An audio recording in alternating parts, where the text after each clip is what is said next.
Allô tout le monde, bienvenue sur ma chaîne YouTube. Joyeux Noël! Aujourd'hui, on est présentement le 24 décembre et j'avais envie de vous offrir un petit cadeau. Dans le fond, écoutez, jusqu'à la fin, je vais vous laisser choisir ma prochaine lecture.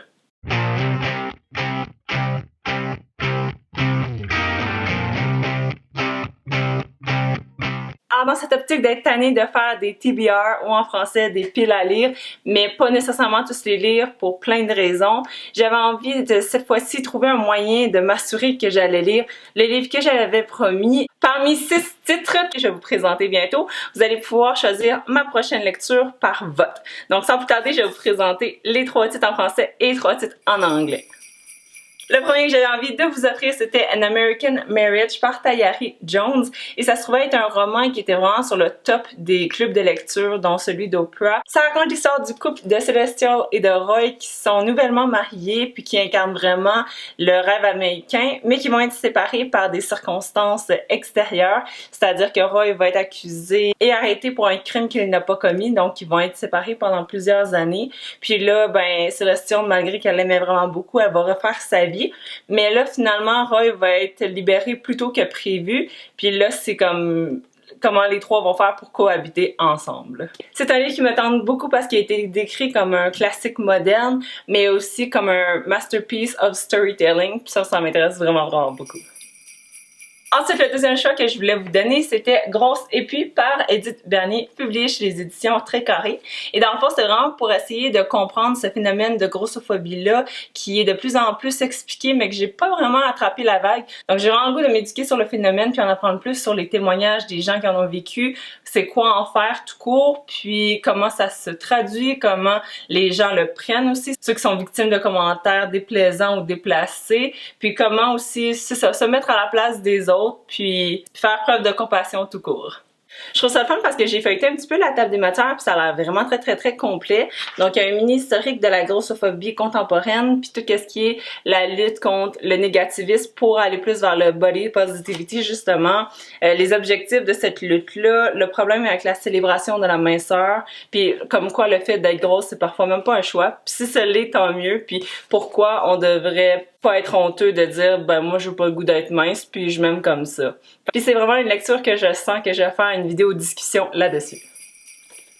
Prochain livre, ce serait ma première incursion dans V.E. Schwab. Donc, j'ai jamais lu aucun de ses livres, mais j'entends parler beaucoup d'elle.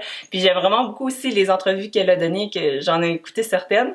Puis, pour ceux qui savent pas, c'est une autrice qui a écrit vraiment autant adulte que young adult que jeunesse. Donc, elle est vraiment très versatile. Elle a vraiment une routine, puis elle publie vraiment régulièrement. Donc, je trouve ça très inspirant. Puis, ce livre-là que je possédais déjà depuis plusieurs années quand même, ça s'appelle This Savage Song. Ah oui, c'est vrai, je l'avais reçu dans une boîte Orwell Cake. Puis, dans le fond, c'était dans le cadre du thème Good versus Evil. Puis, on voit plein de monstres dans cet univers-là. Je me souviens pas du résumé par cœur, mais je me souviens qu'il y a comme 4 sortes de monstres. Il y en a qui le font par la musique, il y en a que c'est... Non, j'ai juste retenu la musique. Mais c'est ça, ils sont tous différents. Il y en a qui c'est comme plus des vampires. Bref, ce que j'avais mis aussi de la recommandation de plusieurs personnes qui l'avaient lu, c'était que c'était une histoire qui portait vraiment sur l'amitié. Donc, il n'y avait pas de romance si c'est pas ce que vous recherchez. Donc, une histoire d'amitié, ça m'intéresse vraiment beaucoup.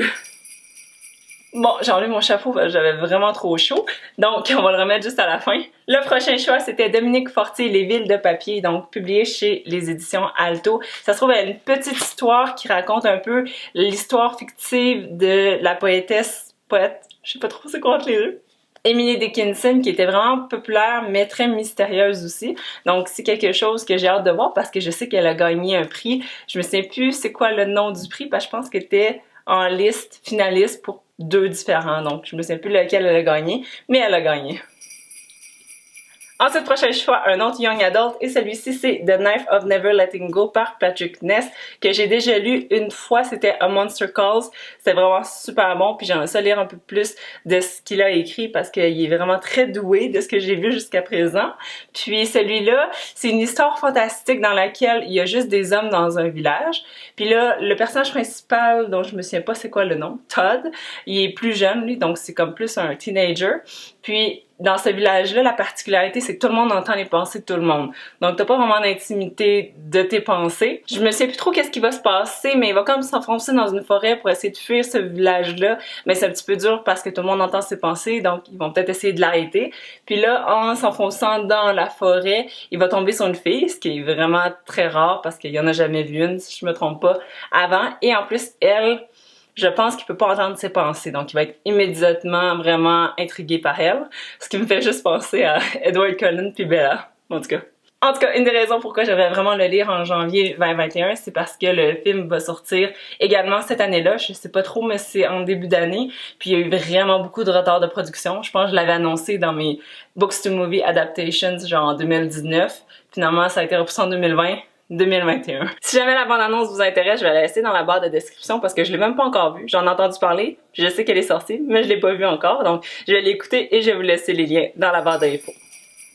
Alors ça, c'était pour tous les titres en anglais. Finalement, le troisième livre en français que je vais vous donner le choix, c'était La retraite à 40 ans, Jean-Sébastien Pilote, publié chez les éditions de l'Homme, que j'avais reçu gratuitement par la maison d'édition. Donc, j'étais vraiment super contente suite à la publication de Liberté 45. Puis, le sous-titre, c'est Comment déjouer le système pour atteindre la liberté financière. Donc, comme j'ai vraiment beaucoup aimé les livres de Pierre-Yves McSween, c'était sûr que ce livre-là m'intéressait aussi puisqu'il allait dans la même veine. Et dans l'introduction, il va parler beaucoup du rat race. Donc après quoi qu'on court, travailler pour avoir des choses, me payer des choses, mais t'en profites pas parce que tu travailles tout le temps. Donc tout ça. Et j'avais pas encore checké la table des matières, mais on peut voir vite exploiter la faille du système, vivre comme un millionnaire, hacker son budget, rompre avec son auto, fuir les dettes et investir comme Buffett. Donc, Warren Buffett, j'imagine. Donc, vraiment très intéressée par ce livre-là. Laissez-moi savoir lequel de ces 6 choix-là vous voulez. Je sais pas encore si je vous donne le choix entre un titre en français et un titre en anglais, mais mettons, laissez-moi savoir vos 2 top que vous aimeriez le plus que je lise. Donc, votre choix numéro 1, suivi du choix numéro 2, ça peut être anglais-français dans le fond. Puis, celui qui va gagner, que j'ai annoncé le 1er janvier, je vous jure que je vais le lire en janvier, puis je vais faire une critique consacrée, donc ça, c'est une promesse. Pour rendre ça pas compliqué, on va seulement enregistrer les votes dans les commentaires de YouTube. Donc écrivez-moi le titre que vous voulez le plus que je lise en janvier. Puis si vous voulez, vous pouvez m'écrire pourquoi vous avez choisi ce livre-là. Est-ce que c'est parce que vous avez hâte d'avoir mon avis ou si c'est parce que vous l'avez déjà lu, aimé et vous pensez que je vais l'apprécier également. Donc juste le titre par contre, ça va faire la job là, si vous l'avez juste choisi parce qu'il vous intriguait vous aussi. Alors voilà, c'était tout pour cette vidéo-ci de Noël. J'espère que vous l'avez apprécié. Puis j'ai vraiment hâte de savoir qu'est-ce que vous allez choisir parce que vraiment, toutes ces lectures-là m'intéressent. Mais je sais que je les lirai pas nécessairement toutes en janvier. Donc c'est important de me dire lequel vous voulez le plus. Sur ce, je vais vous souhaiter des joyeuses fêtes, puis restez safe, restez chez vous. Puis moi, j'ai 2 parties virtuelles prévues, le 24 et le 25. Et le 27, c'est vrai, avec mes collègues booktubers. Abonnez-vous pour ne rien manquer et likez cette vidéo aussi si elle vous a plu. Je vais peut-être vous faire voter un petit peu plus souvent dans l'année 2021 pour savoir les livres qui vous tentent. Dans le fond, c'est pour vous que je fais les critiques. Puis si vous pouvez décider mes lectures, ben ça peut être le fun. On va se retrouver dans une prochaine vidéo. En plus, j'ai une autre entrevue de prévue le 2 janvier vers 13h. Je vais vous annoncer dans les prochains jours avec qui. Suivez-moi pour ne rien manquer. Bye bye!